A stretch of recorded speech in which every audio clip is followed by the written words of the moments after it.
સંદર્ભમાં પેપરના અંદર પાને લખ્યું છે કે આ બધું રાકેશભાઈ છે ને ચેતનભાઈ છે, તો તેમના થકી આ ભાજપ દ્વારા આ બધું ચલાવવામાં આવ્યું છે અને તેમના થકી આ કચરો ઉપાડવા એ તદ્દન વાત ખોટી છે, કારણ કે પહેલેથી જ મારી ધરપકડ સીઆઈજીના પરમિશન વગર થઈ જ નહીં શકે.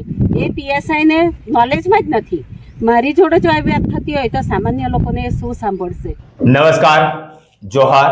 વાત કરીશું આપણે સુરતના નવા બનેલા અંબિકા તાલુકાના કાંકરિયા ગામની. કાંકરિયા ગામમાં ઘણા દિવસથી કચરા કૌભાંડનો પ્રશ્ન ઉઠી રહ્યો છે. પ્રશ્નને લઈને ગામના લોકો બેચેની અનુભવી રહ્યા છે, કારણ કે હજારો મેટ્રિક ટન કચરો ગામમાં ઠાલી દેવામાં આવ્યો છે.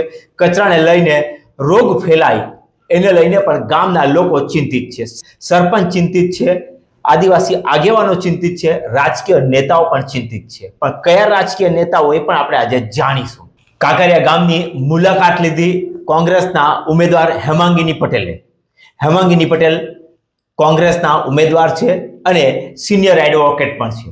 એમણે 2 દિવસ અગાઉ પણ મુલાકાત લીધી હતી અને પીઆઈ સાહેબ સાથે વાત પણ કરી હતી અને અન્ય અધિકારીઓ સાથે પણ ચર્ચા કરી હતી. પણ જ્યારે પીઆઈ સાહેબ સાથે વાત કરી હતી ત્યારે પીઆઈ સાહેબ એમને કલમ લગાવીને જેલમાં બંધ કરી દેવાની પણ ધમકી આપી હતી. એટલે હેમાંગીની બેન દ્વારા ઉચ્ચ અધિકારીઓને ફરિયાદ કરવામાં આવી કે ગામજનો દ્વારા જે ડિટેન કરેલા વાહનો હતા એ વાહનોને પોલીસે કેમ બળજબરીપૂર્વક છોડાવ્યા. પીઆઈને પોતાનું ભાન થયું. પીઆઈએ ફરી પાછી માફી માંગી. પણ આજે હેમાંગી પટેલને જ્યારે સવાલ પૂછવામાં આવ્યો કે પીઆઈ સાહેબે તમારી સાથે આવું વર્તન કર્યું, ત્યારે હેમાંગીની પટેલે કહ્યું હતું કે જો પીઆઈ એક સિનિયર એડવોકેટ સાથે જો આવી રીતે વર્તન કરી શકતા હોય તો સામાન્ય નાગરિક સાથે પીઆઈ કઈ હદ સુધી જઈ શકતા હોય. અને રાત્રે જ્યારે પીઆઈ સાહેબે જ્યારે રાત્રે વાહનો ત્યાંથી છોડાવ્યા ત્યારે એમની જે વાત હતી, એમની જે લહેકો હતો, જેમની લેંગ્વેજ હતી એ એક ગુંડા જેવી લેંગ્વેજ હતી. મને ગામના આગેવાનોએ જાણ કરી એટલે અહીંયા અમે સ્થળની મુલાકાત લીધી. આ કોઈ રાજકીય રોટલો શેકવાની વાત નથી, પરંતુ ભાજપવાળા જ્યારે ધારાસભ્ય પણ એ લોકોનો છે, જિલ્લા પંચાયત એ લોકોની છે, તાલુકા પંચાયત એ લોકોની છે, તેમ છતાં એ લોકો આટલા દિવસ સુધી આ અંગે કંઈ જ કીધું નથી. એવન ચેતનભાઈનો તો વિડીયો વાયરલ થયો છે કે હું આમાં કંઈ કરી નહીં શકું. જ્યારે અમે આટલા બધા ઉચ્ચ અધિકારીઓને રજૂઆત કરી, અહીંના જે પીઆઈ છે એણે એટલી ખરાબ રીતે અમારી જોડે ટ્રીટ કર્યું. અમે કીધું કે સરપંચશ્રીને આવી રીતે તમે એ કરીને વાહનો ઉઠાવી જાઓ એ બહુ એક ગંભીર બાબત છે. તે અવગણીને પીએસઆઈ મને એવું રીતે વાત કરી કે અમે તમારી ધરપકડ કરીશું. એક તો હું સિનિયર એડવોકેટ છું, મારી ધરપકડ સીઆઈજીના પરમિશન વગર થઈ જ નહીં શકે. એ પીએસઆઈને નોલેજમાં જ નથી. મારી જોડે જો આવી વાત થતી હોય તો સામાન્ય લોકોને એ શું સાંભળશે એ પણ મારે આપના માધ્યમ દ્વારા જાણ કરવી છે. પોલીસ પ્રજાની રક્ષક છે, નહીં કે ભક્ષક. આવા શૂળ વાક્યમાં જો એ મારી સાથે વાત કરતો હોય તો નાનો માણસ તો પીએસઆઈ સામે ઊભો જ નથી રહી શકવાનો. બીજું કે અમે લોકોની જે મુશ્કેલીઓ પડી રહી છે, આ તો હમણાં આપણે શિયાળોનો ઉનાળો આવવાનો છે, પણ જ્યારે ચોમાસામાં આ કચરાનું પાણી નીચે જશે અને લોકો પાણી પીશે તો એની જાનહાનિ થાય. અત્યારે જ એમપીમાં જે બનાવ બન્યો, 15 લોકો સ્થળ પર જ એક્સપાયર થઈ ગયા, તો એની રિસ્પોન્સિબિલિટી કોણ લેશે? એટલા માટે અમે આવ્યા. તો અમારી રજૂઆત સાંભળીને તંત્રનો પણ અમે આભાર માનીએ છીએ કે પકલાઈને તો એમને મૂકી દીધું છે. આવ્યા નથી, પણ એ જો સાંજ સુધીમાં નહીં આવ્યા તો કાલે અમે આખા ગામને લઈને સ્થળ પર કચેરીએ પહોંચશું અને આંદોલન ઉગ્ર બનાવશું. એ જ મારી માંગણી છે. હેમાંગી બેને ઉપાડી છે, હેમાંગી બેનના કાર્યકર્તાઓએ ઉપાડી છે, સામાજિક આગેવાનોએ લડત ઉપાડી છે, ત્યારે કચરો ભરવાના હિલચાલ અને અણસાર દેખાવા લાગ્યા. બીજી તરફ શરૂઆતથી જ આ કચરા બાબતની લડત ઉઠાવનાર દેવાંગ પટેલ યુવા અને જાગૃત આગેવાન છે. સરપંચની પડખે ઊભા રહેતા આ એક જાગૃત અને યુવા દિલેર આગેવાન છે, જેમને શરૂઆતથી જ પૈસાની ઓફરો આપવામાં આવી, છતાં પણ એમણે ટસથી મસ ન થયા અને પોલીસના ડરની સામે પણ ન ઝૂક્યા. એવા સરપંચશ્રી અને આ દેવાંગ પટેલ જે યુવા જાગૃત નાગરિક છે કાંકરિયાના, એમણે પણ કહ્યું છે કે જ્યારે આ સમગ્ર લડત આપી ત્યારે અમે રાજકીય નેતાઓને પણ ફોન કર્યા હતા. ભાજપની સરકારના ધારાસભ્ય મોહન ઢોડિયાને પણ ફોન કર્યા હતા, પણ એ બહાર હતા. એમના અન્ય કાર્યકર્તા તાલુકા પંચાયતના સભ્યને ફોન કર્યા હતા, ચેતન મિસ્ત્રીને, ત્યારે એમણે જવાબ આપ્યો હતો કે હું રાજકીય છું એટલે આવી ન શકું. Hello hello. હા ચેતનભાઈ ક્યાં છો? હા, મંડળી પર જ છું. શું કહો? મંડળી પર જ છું. હા એટલે અમે બધા છે ને પેલો જરાક અહીંયા પોલીસ સ્ટેશનમાં ફરિયાદ આપવા હારું આવેલા છે, તો બધા એમ કહેતા કે ચેતનભાઈ ને કેવો નહીં આવે એમ. નહીં, ફરિયાદ મારથી રાજકીય રીતે નહીં આવે, તમે આપી આવો નહીં. ફરિયાદ તમે આવો, આપી આવો, વાંધો નહીં. એટલે તમે આવે જરાક સારું. નહીં, મારથી રાજકીય રીતે નહીં અવાય ત્યાં. સારું ચાલો. હા, રાજકીય રીતે નહીં અવાય, તમે આપી આવો. પછીનું જે કહો તમે પીએ હાથે ને બધા વાત કરી લેમ મેં. તમે આપી આવો. હા, સારું ચાલો ને કાંઈ. હે, હું જમાદાર હાથે ને વાત કરી લેમ મેં.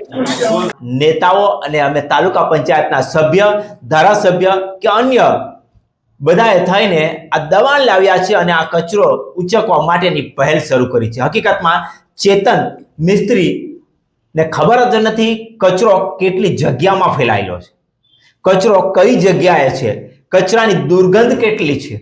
એક પણ રાજકીય આગેવાનોએ આવીને જોયું નથી, પણ પેપરમાં વાહવાહી લૂંટવા માટે નિવેદનો આપી છપાવી દીધું કે અમે બધું કર્યું છે. પણ હકીકતમાં સરપંચશ્રી અને આ દેવાંગ પટેલ જેવા યુવા આદિવાસી આગેવાનો દ્વારા જ આ કચરો હટાવવાનું પહેલની હિલચાલ શરૂ થઈ છે. શું કહે છે દેવાંગ પટેલ એ પણ એકવાર સાંભળીએ. શરૂઆતમાં જે કચરો નાખ્યો ત્યાર પછી સરપંચ સાહેબને અમે ગામજનો સાથે ભેગા મળીને આંદોલન માટે અમે અને આવેદનપત્ર લખીને જે તે ખાતામાં આપવાના હતા તે આપ્યા હતા. તે છતાં પણ આ કચરો ઉપાડવાની કોઈ જાતની તકેદારી એ લોકો સામે પક્ષ રાખતા નહીં હતા અધિકારીઓ, ને હેનખેન રીતના સરપંચ સાહેબને પણ હેરાન કરવામાં આવ્યા હતા. જે દિવસે લખાણને બધું કરેલું હતું તે પંચાયત દ્વારા લખાણ કરીને કબજામાં ગાડી લેવામાં આવી હતી. તે પીઆઈએ ગાડી અરજી વગર જ, સામેવાળાની અરજી વગર જ તેમને ગાડી સુપરત કરી દીધી હતી. આ માહોલ જણાવતા અમે પછી ચેતનભાઈને પણ ફોન કર્યો હતો, તાલુકા પંચાયત સભ્યોને. તો તેમનો જવાબ એવો હતો ફોન દ્વારા કે હું પોલિટિક્સમાં છું, હું પોલિટિક્સ રીતના મારાથી આવી શકાય નહીં. પણ આજે દુઃખની એ બાબત છે કે એ લોકો પણ આજે આજ દિન સુધી અહીં આવ્યા નથી. ત્યારબાદ અમે હેમાંગીની બેનને અમે જણાવવામાં આવ્યું. હેમાંગીની બેનને જણાવ્યા પછી અમે નાનું એક મિટિંગ રાખી. મિટિંગના અંદર ગામજનો, સરપંચ સાહેબને બધા આગેવાનો સમાજના ભેગા થયા.